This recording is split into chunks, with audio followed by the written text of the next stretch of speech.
దీన్ని ఇక్కడి నుంచి ఇక్కడికి కలుపుతాడు. ఇది అయిపోయింది ఇంకేడికి పోయిండు. 1956 అయిపోయింది కేసీఆర్ గారు థ్యాంక్స్ చెప్పిండు అంటాడు. అంటే ఎంత మనిషి ఇంకేమన్నా అనాలో నాకు అర్థమైంది. ఇప్పుడు ఆ దేవుని గుళ్ళో కూడా అప్పుడప్పుడు దొంగతనం చేస్తుంటారు. ఆ గుళ్ళో దొంగతనం చేసే దొంగకు కూడా కొంత నిజాయితీ ఉంటుంది. వాడు కూడా ఏదైనా మొక్కితే ఇంత మళ్ళీ హుండీలు వేస్తాడు పోయి, లేకపోతే దేవుడికి మొక్కి తప్పైంది నేను దొంగతనం చేస్తున్నాను దేవుడిని ప్రార్థించేస్తాడు. వీడు అంతకంటే హీనమున్నాడు. మీరు చూడండి, అసలు కేసీఆర్ గారు ఉపన్యాసం ప్రారంభించినప్పుడు బేసిక్ ఎవరైనా ఒక మీటింగ్లో మాట్లాడేటప్పుడు ఏం చెప్తాము? Telangana expressed his gratitude to Union Minister for giving the opportunity and requested for the proceedings of the second Apex Council meeting to be recorded. Further, he requested that the minutes may be issued after obtaining the views of both the state governments. Honorable Union Minister informed him that the proceedings are being recorded. తర్వాత ఈ 5.2లో ఏం మాట్లాడిండో కేసీఆర్ గారు చెప్పలే.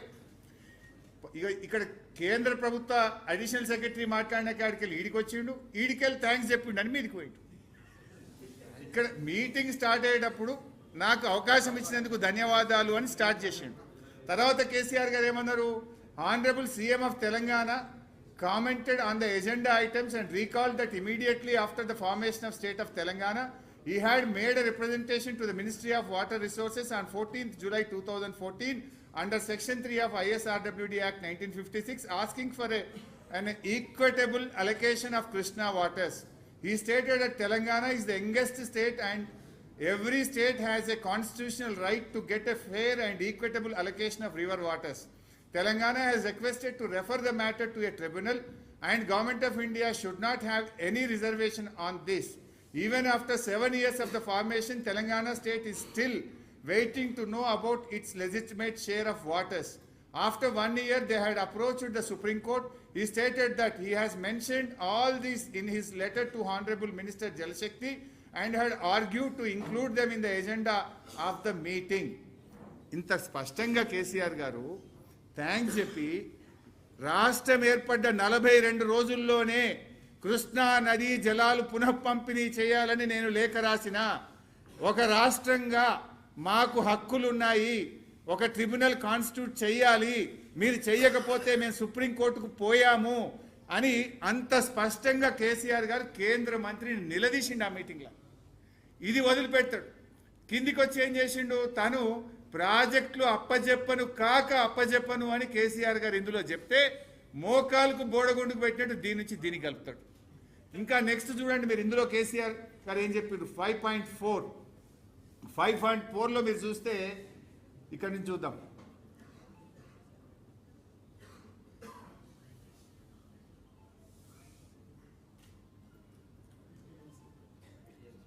గోదావరి తర్వాత he stated that Pothredipadu project of AP does not have any water allocation by KWDT. 1. The project was operationalized to supply drinking water to Chennai. It was originally designed for 1500 cusecs in the then combined AP against the interest of Telangana. Later on it was extended to 11,500 cusecs, then to 40,000 cusecs, and now they are expanding to 84,000 cusecs and are planning to take 8 TMC per day. He further asserted that the water is being transferred by AP from Krishna Basin to out of Krishna Basin through the project with no water allocation to these projects by the tribunal and without appraisal of DPRs and also without obtaining the required statutory clearances for these projects. He also stated that if AP continues with this project, the Telangana would construct a 3 TMC barrels at Alampur and draw water. He stated that only tribunal under Section 3 of ISRWD Act 1956 can be a solution. నిన్న రేవంత్ ఏదో మాట్లాడుతుండు, కేసీఆర్ గారు మాట్లాడలే, జగన్మోహన్ రెడ్డి గారు నిలదీయలే, చంద్రబాబును నిలదీసిండు, జగన్మోహన్ రెడ్డిని నిలదీసిండు. కేసీఆర్కు తెలంగాణ రాష్ట్రం ముఖ్యం, ఆయన ఎవరి ముఖం చూడలేదు. ఇలా ఇది కేంద్ర మంత్రి సమక్షంలో, జగన్మోహన్ రెడ్డి సమక్షంలో పోతిరెడ్డిపాడు అక్రమ ప్రాజెక్టు నాన్ బేసిన్ కు మీరు నీళ్లు తీసుకుపోతున్నారు. బిడ్డ మీరు పోతిరెడ్డిపాడు ఆపకపోతే జూరాల దగ్గర నేను పెద్ద బ్యారేజ్ కట్టి నీళ్ళని గుంజుతా, ఆలంపూర్ దగ్గర బ్యారేజ్ కట్టి నేను నీళ్ళని గుంజుతా అని on the face of Andhra Pradesh chief minister KCR గారు మీటింగ్ లో హెచ్చరించారు. దీన్ని మాట్లాడాడు రేవంత్ రెడ్డి. ఇది చూపాడు. నీకు అంత ధైర్యం ఉందా? నువ్వు మాట్లాడతావా? ఫస్ట్ ఎపెక్స్లో ఆనాడు చంద్రబాబు నాయుడు పాలమూరును వ్యతిరేకిస్తే కేసీఆర్ గారు పీపీటీ ఇచ్చిండు అక్కడ. ఇక చూడు, చంద్రబాబు నాయుడు పాలమూరును దత్తత తీసుకున్నాడు అనే పీపీటీ ఆయన వీడియో ఆయనకే చూపించిండు. బీజేపీ మేనిఫెస్టో చూపించిండు, కాంగ్రెస్ మేనిఫెస్టో చూపించిండు. ప్రధానమంత్రి మహబూబ్ నగర్కి వచ్చి పాలమూరు ప్రాజెక్టుకు అనుమతులు ఇస్తా అని ప్రధానమంత్రి మాట్లాడిన వీడియో చూపించి బీజేపీ ఒప్పుకున్నది, కాంగ్రెస్ ఒప్పుకున్నది, తెలుగుదేశం ఒప్పుకున్నది, ఎట్లాప్తారు పాలమూరు అని చంద్రబాబు నాయుడు ముఖం మీద బల్లగుద్ది ఫస్ట్ ఎపెక్స్ కౌన్సిల్లో మాట్లాడింది. సెకండ్ ఎపెక్స్ కౌన్సిల్ మీటింగ్లో బిడ్డను పోతిరెడ్డిపాడు ఆపకపోతే ఆలంపూర్ దగ్గర నేను బ్యారేజ్ కట్టి నీళ్లు గుంజుతాని మీటింగ్లో చెప్పడమే కాదు, కేసీఆర్ గారు క్యాబినెట్లో పెట్టిండు, ఆమోదించిండు, జీవో కూడా దీని మీద ఇచ్చి అంత గట్టిగా నిక్కచ్చిగా తెలంగాణకు నీళ్ల కోసం పోరాడిన నాయకుడు కేసీఆర్. ఎవడన్నా మెడ మీద తలకాయ ఉన్నోడు కేసీఆర్ గారు తెలంగాణకు నీళ్ళల్లో అన్యాయం చేస్తుంటే నమ్ముతాడే? కేసీఆర్ ప్రాణమే ఇచ్చి తెలంగాణ సాధించిన కేసీఆర్ గారు తెలంగాణకు నీళ్ళల్లో అన్యాయం చేస్తాడా? మెడ మీద తలకాయ ఉన్నోడు మాట్లాడే మాటనా? ఇగో రేవంత్ రెడ్డి రాజకీయాల కోసం రాష్ట్ర ప్రయోజనాల్ని కూడా ఫనంగా పెడతా ఉన్నాడు. అంటే ఇంత చిల్లరగా, ఎంత తప్పు. నిన్న అసెంబ్లీలో ఇంకో మాట మాట్లాడి స్టార్టింగే అబ్బాయి ఇంత బుద్ధి వచ్చిందా అని నేను అనుకున్నా. ఏమంటాడు, శాసనసభలో ఇక్కడ అబద్ధాలకు ఆస్కారం లేదు, శాసనసభలో మాటల గారడికి అవకాశం లేదు అని మాట్లాడితే ఇది చూసిన తర్వాత అనిపించింది నిజం అనే అక్షరానికి గిట్ట ప్రాణమే ఉంటే రేవంత్ రెడ్డి మాటలు చూసినాక అది ఆత్మహత్య చేసుకుంటుండే. అబ్బాయి అసలు ఇంత అబద్ధాలు మాట్లాడే రేవంత్ రెడ్డి నిజాలు మాట్లాడుతున్నా అని చెప్పి మాట్లాడితే ఆ నిజం ఉరిపెట్టుకుంటుండే కావచ్చు. ఈయన ఎన్ని అబద్ధాలు, అడిషనల్ సెక్రటరీ మాట్లాడిన దానికి కేసీఆర్ వాక్యాన్ని కలుపుతాడు. అంటే ఇంత గట్టిగా, అంటే ఈయన పద్ధతి చూస్తే ఎట్లుంటుందంటే ఇంకా ఆయన ఏమంటాడు, నిన్న ఇదంతా ఉత్తమ్ కుమార్ రెడ్డి గారు చాలా కష్టపడ్డాడు, రీసెర్చ్ చేసి కాగితాలన్నీ సమీకరించిండు, ఉత్తమ్ కుమార్ రెడ్డికి పిహెచ్డి ఇవ్వాలి, డాక్టరేట్ ఇవ్వాలన్నాడు. ఆయన అవన్నీ సమీకరిస్తున్నట ఈయన సీక్వెన్స్లో పెట్టిండట. ఆ ఉత్తమ్ కుమార్ రెడ్డి తెచ్చిన డాక్యుమెంట్లు నేను సీక్వెన్స్లో పెట్టి నేను అసెంబ్లీలో ప్రజెంట్ చేసిన అన్నాడు. ఏం సీక్వెన్స్ పెట్టినవురా అంటే మోకాలకి బూడగొండుకు పెట్టినావు నువ్వు. కేంద్ర అడిషనల్ సెక్రటరీ మాట్లాడిన దానికి కేసీఆర్ గారు మాట్లాడిన వాక్యములో సగం కలుపుతాడు ఈ పిచ్చి రేవంత్ రెడ్డి.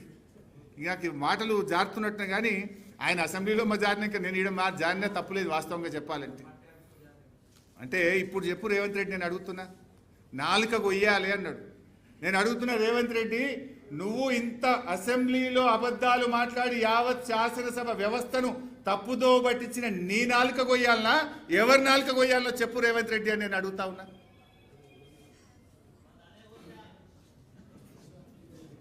అసలు నా దృష్టిలో చీమునెత్తురున్నోడైతే, మనిషి అయితే, ఈ రకంగా శాసనసభను తప్పుదో పట్టించి ఇంత ఘోరంగా ఎక్స్పోజ్ అయినోడు చక్కగా రాజ్భవన్ పోయి రాజీనామా చేయాలి. మనిషి అయితే, చీమునెత్తురున్నోడైతే. అంటే నిండు శాసనసభను తప్పుదో పట్టించినావు పూర్తిగా. అసలు పైన 2 లైన్లు కింద 2 లైన్లు కలిపి చదువుతాడు, కిందికి వెళ్ళి మళ్ళీ మీదికి పోయి మీటింగ్ ప్రారంభంలో థ్యాంక్స్ చెప్తే ఈయన 299 ఇచ్చినందుకు థ్యాంక్స్ చెప్పిండు అంటాడు. అసలు ఈ మనిషివా నువ్వేమన్నా? సరే, నేను ఇట్లా మాట్లాడితే ఇప్పటికే నాకు తెలిసిన నా మీద దాడి చేపిస్తాడు, నా మీద అక్రమ కేసులు పెడతాడు, అవసరమైతే హత్యాయత్నం కూడా చేస్తాడు. దానికి నేనేం భయపడను. గతంలో వరద బాధితుల్ని పరామర్శించడానికి పోతే ఖమ్మంలో రాళ్ల దాడి చేసిండు. ఇంకా దీనికి నిన్న ఒక మాట అన్నాడు. ఏమంటాడు, నిన్న దేవుడి మీద ఒట్టు పెట్టుకున్నా అన్నాడు. నేనా ఏంది నిన్న అసెంబ్లీలో దేవుడి మీద ఆన అంటే నేను అంత సత్యమైన మాటలు మాట్లాడుతున్నా, ఇక దేవుడి మీద ప్రమాణం చేసినట్టు అసెంబ్లీలో మాట్లాడి ఈ పుణ్యాత్ముడు. ఈయన గతంలో రైతులకు రుణమాఫీ చేస్తా, 15 ఆగస్టులో రుణమాఫీ చేస్తా దేవుడా అని ఆడపోయి యాదాద్రి లక్ష్మీనరసింహస్వామి మీద ప్రమాణం చేసిండు, భద్రాద్రి రాముల వారి మీద చేసిండు, మెదక్ చర్చి మీద చేసిండు, మహబూబ్ నగర్లో జహంగీర్ పీర్ దర్గా మీద ప్రమాణం చేసి దేవుణ్ణే మోసం చేసిన గనుడి రేవంత్ రెడ్డి నిన్న అసెంబ్లీలో కూడా దేవుడి మీద ప్రమాణం చేస్తున్నా, నేను సత్యమైన మాటలు మాట్లాడుతున్నా అంటాడు. ఇది సత్యమా? ఇవి సత్యమైన మాటలా?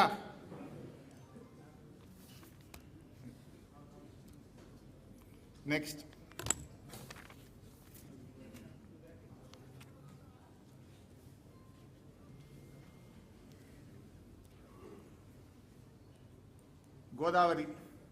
గోదావరి నదిలో కాకతీయ నిజాం రూల్లో మనకు దక్కిన నీళ్లు 252 టీఎంసీలు. సరే, 60 ఏళ్ల కాంగ్రెస్ తెలుగుదేశం పాలనలో గోదావరి నది మీద ప్రాజెక్టులకు సాధించిన హక్కులు 265 టీఎంసీలు. 60 ఏళ్ళు. 9.5 ఏళ్ల కేసీఆర్ గారి ప్రభుత్వం 383 టీఎంసీలకు గోదావరి నది మీద హక్కులు సాధించింది. అంటే 60 ఏళ్లలో కాంగ్రెస్ తెలుగుదేశం సాధించిన దానికంటే 10 ఏళ్లలో 1.44 టైమ్స్ ఇవాళ బీఆర్ఎస్ ప్రభుత్వం ఎక్కువ సాధించింది. అంటే 60 years వర్సెస్ 10 years మీద కూడా ఎక్కువనే. అంటే strike rate of BRS is 40 TMC per year, వేరాజ్ Congress Telugu Desam కలిపి 4.43 టీఎంసీ పర్ ఇయర్. అంటే గోదావరి జలాల్లో మనకు అనుమతులు సాధించడంలో, నీటి కేటాయింపులు సాధించడంలో సంవత్సరానికి 40 టీఎంసీలు కేసీఆర్ గారు సాధిస్తే కాంగ్రెస్ తెలుగుదేశం పాలనలో 4.43 టీఎంసీ. ఓవరాల్ గా చూస్తే our strike rate is 9.11 times more than the Congress and TDP. ఒకవైపు కృష్ణాలో మనకు 299 టీఎంసీలో లాక్ అయిపోయినాం. నిన్న రేవంత్ రెడ్డి ఇంకో పచ్చి అబద్ధాన్ని కూడా మాట్లాడే ప్రయత్నం చేసినాడు. మనకు అసలు నికర జలాలు 811లో 299 నికర జలాలు. కానీ రేవంత్ రెడ్డి అంటాడు 490 టీఎంసీల ప్రాజెక్టులకు ఉమ్మడి రాష్ట్రంలో అనుమతులు వచ్చినాయని ఇంకో పచ్చి అబద్ధం మాట్లాడింది. ఆ 490లో 191 వరద జలాల మీద ఆధారపడ్డాయి. ఏవైతే నికర జలాలు ఉన్నాయో ఆ నికర జలాల లెక్కనే అసెంబ్లీలో తేల్చింది ఆ రోజు. 299, 512 ఇస్ నికర జలాలు. అయితే ఇవాళ ఎట్లా చేసిందంటే కాంగ్రెస్ రాష్ట్ర విభజనలో ఒక రకంగా చెప్పాలంటే అష్టదిగ్బంధనం చేసింది తెలంగాణను.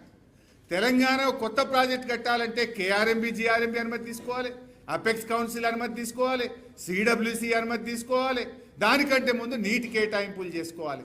అంటే ఒక రకంగా చక్రబంధం చేసింది. ఇన్ని రకాల ఇబ్బందులు ఉంటే కూడా కేసీఆర్ గారు మన రైట్ ఎస్టాబ్లిష్ చేయాలని చెప్పి ఆయన ఒకవైపు పాలమూరును కట్టే ప్రయత్నం చేస్తూ, ఒకవైపు దిండి కట్టే ప్రయత్నం చేస్తూ, మరొక వైపు పెండింగ్ ప్రాజెక్టులు పూర్తి చేయడానికి యుద్ధ ప్రాతిపదికన కృషి చేస్తూ, ఇంకొక వైపు గోదావరి నదీ జలాల్లో 968 టీఎంసీల రైట్ ఏదైతే ఉందో దాన్ని ఎస్టాబ్లిష్ చేసి, రేపు ఇవాళ కృష్ణ మీద మనం ట్రిబ్యునల్ అడుగుతున్నాం, రేపు గోదావరి మీద ట్రిబ్యునల్ వస్తే అది వచ్చేలోపే 968 టీఎంసీల తెలంగాణకు అలాట్ చేయించే ప్రక్రియకు పూనుకున్నాడు. దాంట్లో భాగంగానే 933 టీఎంసీలకు రైట్ ఎస్టాబ్లిష్ చేసి పెట్టింది కేసీఆర్ గారు.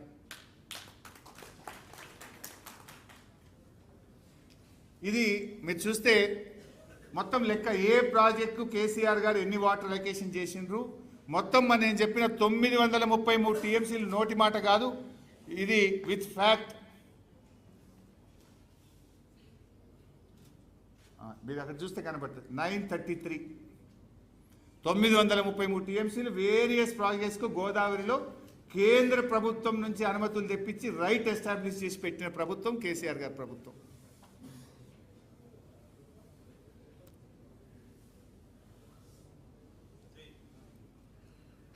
ఇది కృష్ణానది నీటి వినియోగం ఎట్లా ఉంది విత్ నాగార్జున సాగర్ ప్రాజెక్ట్.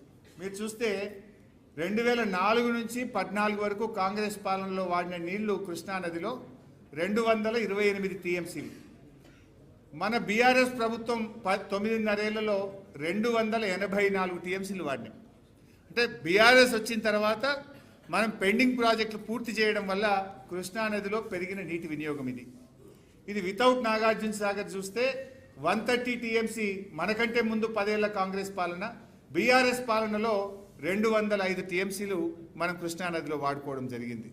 యావరేజ్గా చూసినా కూడా 65 టీఎంసీలు మనము కృష్ణానదిలో వినియోగం బీఆర్ఎస్ యొక్క కాలంలో పెంచుకోవడం జరిగింది.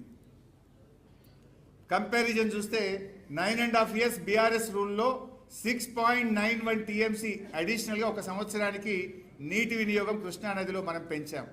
60 ఏళ్ల కాంగ్రెస్ టీడీపీ పాలనలో కృష్ణానదిలో 1.78 టీఎంసీ మాత్రమే వాళ్ళు నీటి వినియోగం పర్ ఇయర్ సాధించడం జరిగింది. వాళ్ళు 1.78 టీఎంసీ పర్ ఇయర్ సాధిస్తే మనము 6.91 అంటే దాదాపు 7 టీఎంసీలు పర్ ఇయర్ మనం నీటి వినియోగం పెంచుకోవడం జరిగింది.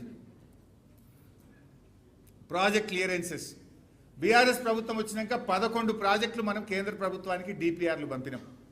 11 ప్రాజెక్టులు డిపిఆర్లు పంపితే 7 ప్రాజెక్టులకు మనం అనుమతులు సాధించినాం.